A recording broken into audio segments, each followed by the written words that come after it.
So we spent the day first degreasing, and then well, yesterday in fact, degreasing it, sticking on some paint stripper, and this morning we've come in, we've stripped off what the paint stripper has shifted, cleaned it all off, degreased it again, and then put a second coat on and give it a good scrub round.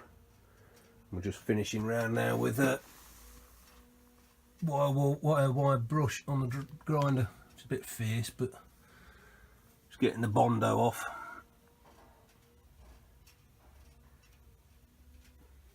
Getting it ready for a repaint. Took the pivot point out from the base. There doesn't seem to be much wear in that I can detect, which is good. And I've started to degrease the inside. I want to give it a coat of something to seal it. Probably just going to be the no, you can't see it, look. There's the original scroll from when it was cast. Yeah, just give it a coat of undercoat. It's a zinc based primer, not least because it will throw a bit of light into the inside, reflected light. So when I go to oil everything, I will see what I'm doing. It's either that or I set it up with a set of LEDs. We started at 9 this morning. It's now 6 o'clock. We had an hour and a half out while we did the school run. That's pretty much degreased and ready for a base coat, inside and out. I've just got to wipe it down tomorrow with white spirit. I've gone round and just redressed some of the edges where there's some dinks and whatever. Oh, that's where the ram's been set and gone too far back with the cutter too low. So it's gone in, ground that one, and then done the same coming back out. But that went with a bang.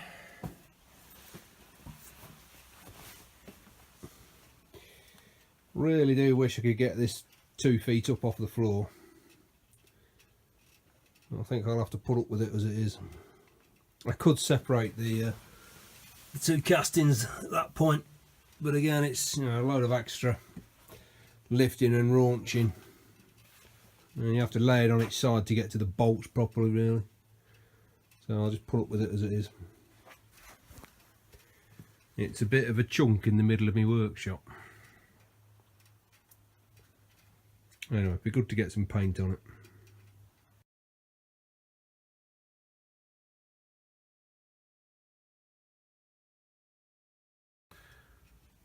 We're having a break from painting, putting the gearbox back together now. Just give it a final clean out. I've drilled and tapped the 2 outside bearings, which would, well, they were piloted but no facility for oiling them other than a hole through. But as I mentioned earlier, you can't get to it because of the pulley wheel and then the guard over the top of it. So the plan is to put in a feed line up here, so they're tapped an 1/8 BSP. No, can't see any facility for putting oil onto the gears, so I'm assuming they're a grease up and call it done job. But even that, there's not really access once it's on the machine. This unit, which sits at the back of the box in there and rides on here on this shaft, shaft that runs through here, picks up through here, it's almost as if it's got a sump which would suggest oil, but there is no facility for, other than transferring to that. The only way the oil would transfer to the others would be by splashing about. There's no drain plug. The only oil points are the 2 on top of these, which drip into these, and then through the gearbox at the back into this, which drips into the shaft bearing, but nothing for the actual gear teeth. So, bit of a conundrum. I'm going to have a look through the PDF files and see what it says for lubrication of the gearbox. I'm going to put the shaft back together and put it all back together now. I can always daub grease on it before I mount it onto the main casting.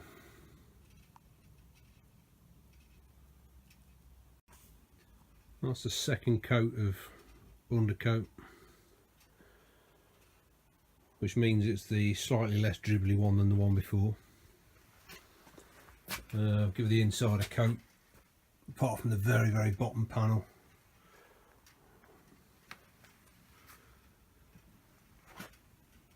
Bit tedious, not a great fan of painting, and I can't spray because I've not got room and all the kit.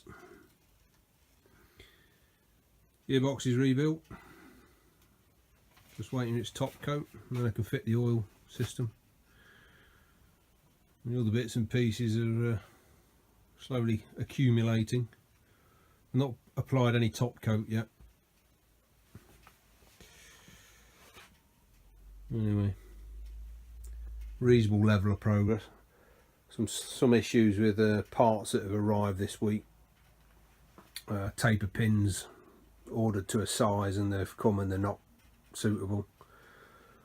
I'll hopefully get that sorted out. Still got a problem with this. Can't get that loose. It's a standard thread, but I've ended up drilling into the back of it, fitting a cap head and trying to wind that out, and I've got close to shearing the cap head, so it ain't going anywhere. All it's done is freed it a little bit for rotating, but it's still too stiff. And then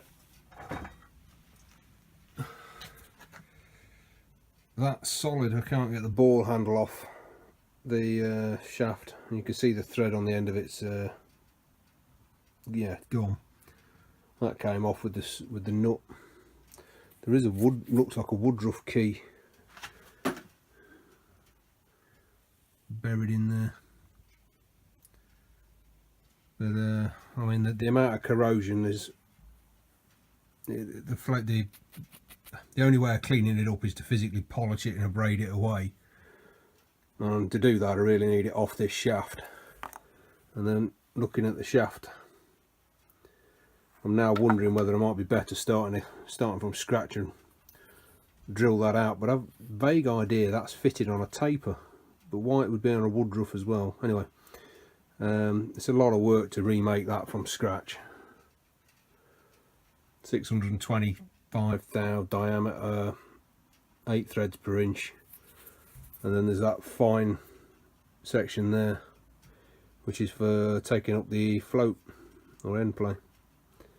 It would benefit from a new one, but it's not exactly excessively worn, so if I can save the handle and clean it up, oh well, I might have to come up with some way of painting the graduations so they stand out. Yeah, a lot of work. So we mentioned taper pin issues. Those of you that watched the disassembly of the ball gear will remember this shaft, which is for the stroke adjust, which rotates with the ball gear assembly. That taper pin there had been hammered in and then welded over both sides. Anyway, I've had it out and cleaned the hole out with a 9/32 taper reamer, which is produced nice hole. You can see the damage by having to drill out the old one, but it's a nice clean hole. And I didn't go all the way through with the reamer. There was a good ½ inch of flutes left on it. So we bought ourselves some 9/16 taper pins. Now, admittedly, they're long, but that was for my reasoning being a longer one will have a bit more length above the 9/16 and a bit more length below the 9/16 diameter. Apparently not. So when it fits in the hole, it's gone.